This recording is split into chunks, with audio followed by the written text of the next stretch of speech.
Hallelujah. सभी को जय मसीह की। मैं अमरीक जॉय और आप लोगों का मेरे YouTube channel Hindi Punjabi Bible study, इस चैनल के ऊपर मैं आपका स्वागत करता हूं। अगर अभी तक आप मेरे चैनल पर नए हो, अभी तक आप लोगों ने चैनल को सब्सक्राइब नहीं किया, तो आप चैनल को सब्सक्राइब करें और जो बेल आइकॉन है उसको टच करें, ताकि जब भी कोई नया वीडियो अपलोड करूं उसकी नोटिफिकेशन, उसकी जानकारी आपको तुरंत मिलने पाए।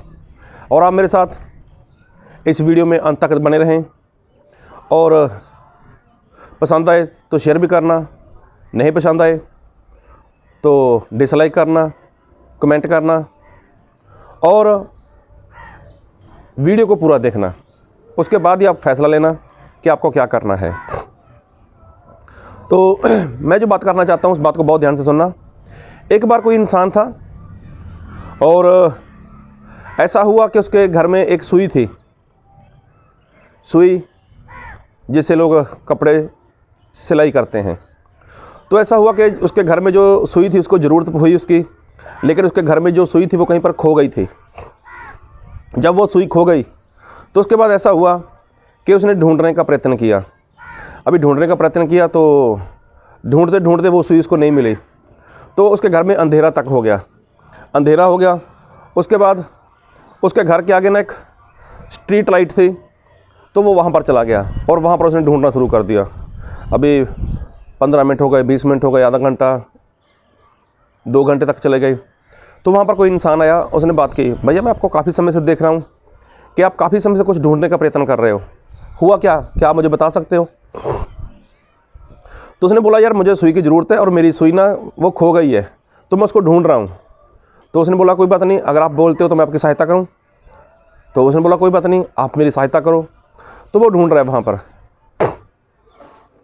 और भी कुछ लोग वहाँ पर जमा हो गए, उन्होंने भी बात की, तो उनको पता चला कि यहाँ पर कुछ खो गया है और इस भाई साहब को उसकी ज़रूरत है। तो सभी लोगों ने उसका मिलकर साथ दिया। अभी उन लोगों को भी घंटा, 1.5 घंटा, 2 घंटे तक चले गए। तो उनमें से किसी ने बात की उसी भाई साहब से कि भाई साहब आपकी जो सुई खोई है, तो बता सकते हो कि वो कहाँ पर खो चुकी है, यहाँ कहाँ पर थे आप जब सुई खोई? तो उसने बोला, जिसकी सुई खोई हुई थी, उसने बोला, देखो सुई तो मेरी यहाँ पर नहीं खोई, लेकिन सुई मेरे घर में खो गई। तो सभी लोग हैरान हो गए, सभी लोग गुस्सा कर रहे हैं, कैसा इंसान है, तुम्हारी बुद्धि काम नहीं करती, तुम्हारी समझ काम नहीं करती, अगर सुई घर में खो गई है तो ढूंढ कहाँ रहे हो? उसने बोला, भाई मेरी बात को सुनो, गुस्सा मत करो, लेकिन मेरी सुई जो खो गई है वो मेरे घर में खो गई है। तो उन लोगों ने बोला, फिर यहाँ पर क्यों ढूंढ रहे हो? तो उसने बोला, यार यहाँ पर मैं इसलिए ढूंढ रहा हूँ कि यहाँ पर उजाला है, यहाँ पर प्रकाश है, यहाँ पर रोशनी है, तो यहाँ पर इसलिए मैं ढूंढ रहा हूँ। तो सभी लोग हैरान हो गए, बोलो कैसा इंसान है यार, इसकी सुई कहाँ पर खो गई और ढूंढ कहाँ रहा है? तो बात को बहुत ध्यान से सुनना। ऐसा आज मसीही लोगों के साथ है। जी हाँ, जो मसीह के ऊपर विश्वास करते हैं उनकी भी सेम ही कंडीशन ऐसी है। सेम कंडीशन कैसी? बात ऐसी है कि बाइबल में ऐसा लिखा है। मैं आप लोगों के लिए एक वचन पढ़ना चाहता हूँ और इस बात को बहुत ध्यान से सुनना कि परमेश्वर क्या सिखाना चाहते हैं। और मैं पढ़ूँगा भजन संहिता उसका 119 उसका 130। तेरी बातों के खुलने से प्रकाश होता है, उससे भोले भाले लोग समझ प्राप्त करते हैं। तो देखो बाइबल में लिखा है कि परमेश्वर की बातें खुलती हैं। बातें खुलना मतलब कि परमेश्वर का वचन खुलता है।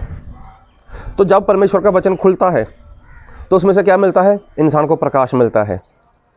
प्रकाश किस लिए? ताकि वो इंसान प्रकाश में जीवन जी सके, प्रकाश में वो चल सके। तो देखो सबसे बड़ी बात, आज मसीही लोगों के जीवन में समस्याएं हैं, आज मसीही लोगों के जीवन में वो परेशानियां हैं, आज मसीही लोगों के जीवन में वो मुश्किलें हैं।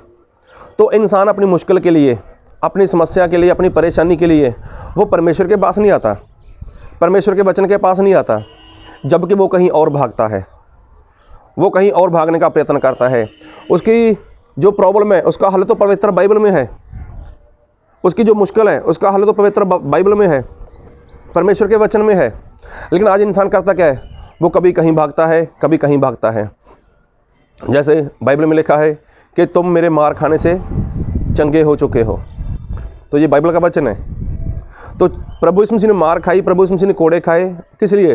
ताकि इंसान को चंगाई मिले। लेकिन आज अगर मसीही लोगों की बात करता हूँ मैं, अगर आज मसीही लोग, चाहे वो पास्टर है, चाहे वो विश्वासी है, चाहे कोई भी है, अगर वो लोग बीमार होते हैं, अगर वो लोग, उनके जीवन को मुश्किल आ जाती है, तो वो कहाँ भागते हैं? वो परमेश्वर को छोड़कर, परमेश्वर के वचन को छोड़कर अपनी चंगाई के लिए किसी और जगह भागते हैं। जब ऐसा करते हैं तो उनको क्या बोला जाए, उनको क्या कहा जाए? वो तो उसी इंसान के जैसे हैं ना, कि उनकी चंगाई तो कहीं और पर है, वो ढूंढ कहीं और रहे हैं। ऐसे ही जब लोगों की बात करता हूँ तो लोगों के जीवन में तो ऐसा देखने को मिलता है कि जो मसीह को मानते हैं उनके ऊपर कर्ज है। कर्ज कैसा? किसी के ऊपर छोटा कर्ज हो सकता है, किसी के ऊपर बड़ा कर्ज हो सकता है। कोई गाड़ी खरीदता है, कोई बाइक खरीदता है, या कैसा भी इंसान वो कर्ज लेता है। तो कर्ज उतारने के लिए इंसान 6-6 घंटे, 8-8 घंटे, 12-12 घंटे, अरे 16-16 घंटे तक, 24 घंटे तक भी लोग काम करते हैं। मतलब देखा जाए तो ऐसी मुश्किलों के लिए इंसान कहीं और भागता है।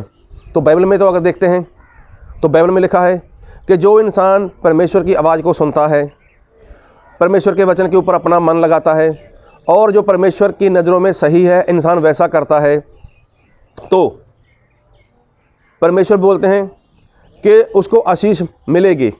उसको आशीष मांगने की ज़रूरत नहीं है, आशीष तो उसके पीछे आएगी। वो कहीं पर भी रहे, खेत में रहे, शहर में रहे, गांव में रहे, कहीं पर भी रहे, तो आशीष उसके पीछे भागेगी। वो इंसान आगे होगा तो आशीष उसको कहीं पर भी मिलेगी। लेकिन उसका कारण क्या है? उसका कारण यही है कि जब वो इंसान परमेश्वर के वचन के ऊपर विश्वास करता है, जो बाइबल में लिखा है वैसा इंसान जीवन जीता है, तो परमेश्वर बोलते मैं उसको आशीष देने वाला हूँ। लेकिन आज इंसान क्या करता है? इंसान वचन को छोड़ता है, कहीं और भाग जाता है, किसी और जगह जाता है। किसके लिए? अरे मेरे ऊपर कर्ज है, मैं कर्ज उतारना चाहता हूँ, मुझे ज़्यादा काम करना है, मुझे ऐसा करना है, मुझे वैसा करना है, ताकि मैं कर्ज उतार सकूँ। तो बाइबल क्या कहती है, परमेश्वर का वचन क्या कहता है, और इंसान क्या कर रहा है? मतलब ये भी वैसी बात है कि इंसान की सुई तो घर में खो चुकी है, लेकिन वो ढूंढता कहाँ पर है? वो स्ट्रीट लाइट के नीचे ढूंढ रहा है। मतलब जो शहरों में या गाँव में जो मेन रास्ता रहता है वहाँ पर लाइट लगी रहती है ना, तो वहाँ पर वो प्रकाश देखता है और वो बोलता है यहाँ पर होगी शायद। तो ऐसा नहीं है। आज लोग कर्ज उतारने के लिए क्या करते हैं? वो बैंक में चले जाते हैं, वहाँ पर अपने घर की जो घर है उसको गिरवी रख देंगे, या कोई इंसान कुछ ना कुछ वहाँ पर गड़बड़ी कर लेगा। फिर बाद में उसको टेंशन, बाद में उसको मुश्किल, क्योंकि 1 महीने के बाद जब उसकी किस्त भरनी होती है, उसकी जो EMI होती है उसको भरना होता है, तब उसके जीवन में परेशानी आ जाती है। मतलब देखा जाए तो उसके जीवन में सुकून चला जाता है। तो इंसान ढूंढता कहाँ है? वो तो कहीं और ढूंढ रहा है।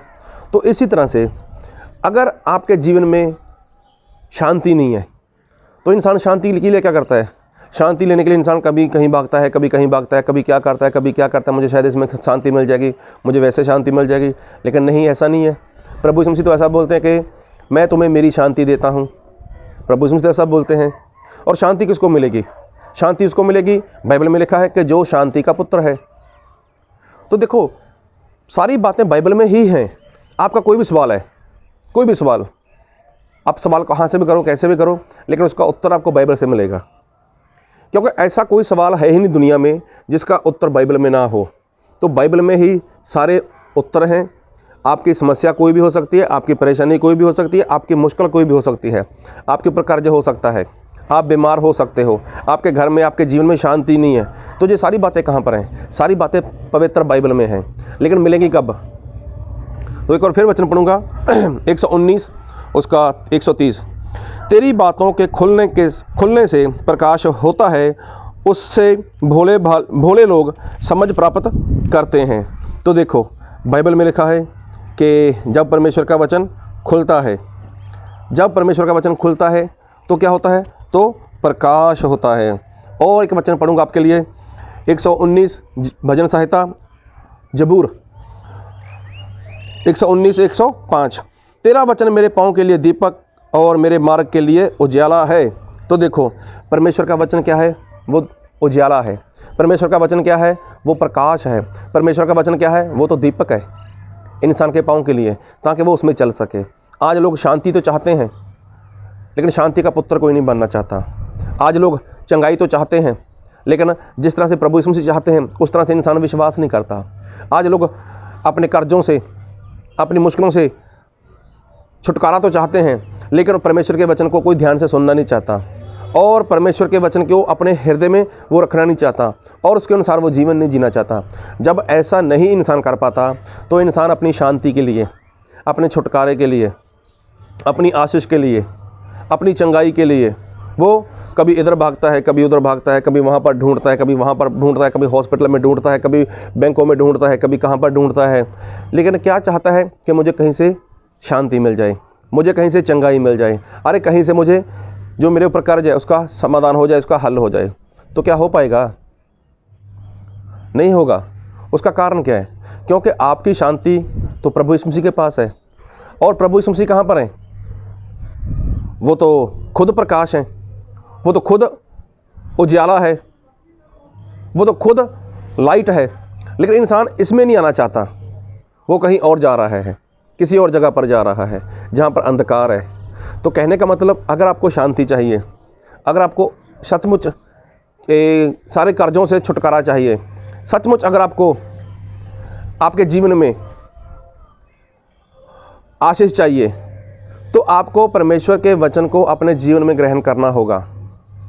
क्योंकि सारी बातों की जो मतलब शांति है वो प्रभु यीशु मसीह के वचन में है। लेकिन वचन जब खुलेगा तभी प्रकाश होगा ना।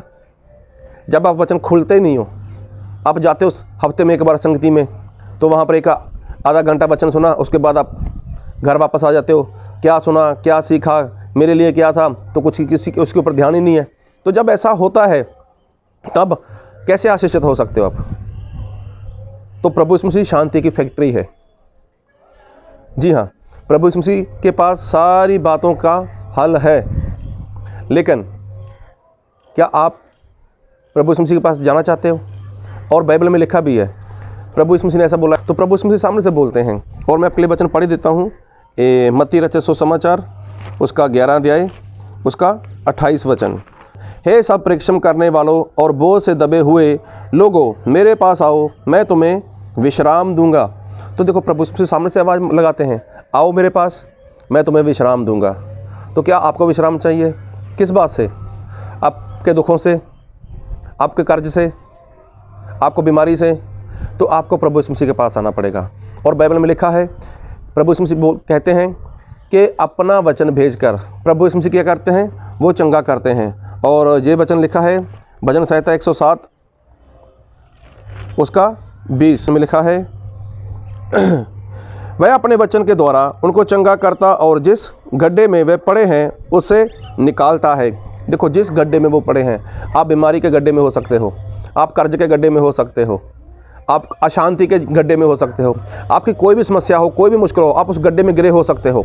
लेकिन प्रभु यीशु मसीह निकालना चाहते हैं। तो कैसे निकालेंगे? सबसे पहले वो अपना वचन भेजेंगे। तो वचन क्या है? वो प्रकाश है।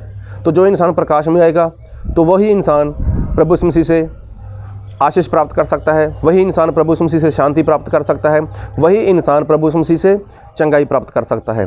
तो इसके लिए आपको प्रभु यीशु मसीह के पास आना होगा। और आज तक आप अंधकार में ढूंढ रहे हो अपनी शांति, अंधेरे में ढूंढ रहे हो अपनी चंगाई, छुटकारा, आशीष, अंधकार में ढूंढ रहे हो। तो अंधकार में ढूंढना बंद करो। क्या करो? एक अच्छे इंसान की तरह, एक बुद्धिमान इंसान की तरह वहाँ पर चले जाओ कि जहाँ पर आपका छुटकारा है, जहाँ पर आपकी शांति है, जहाँ पर आपकी चंगाई है, जहाँ पर आपको आशीष मिलने वाली है। लेकिन सारी बातें कब मिलेंगी? कि जब आप वचन के ऊपर विश्वास करोगे। क्योंकि वचन के खुलने से क्या होता है? वो प्रकाश आता है और भोले लोग उसमें चलते हैं और परमेश्वर से वो इन सारी बातों को प्राप्त करते हैं। आप देखो, आप सोचो, आप समझो कि आपके साथ क्या हुआ है।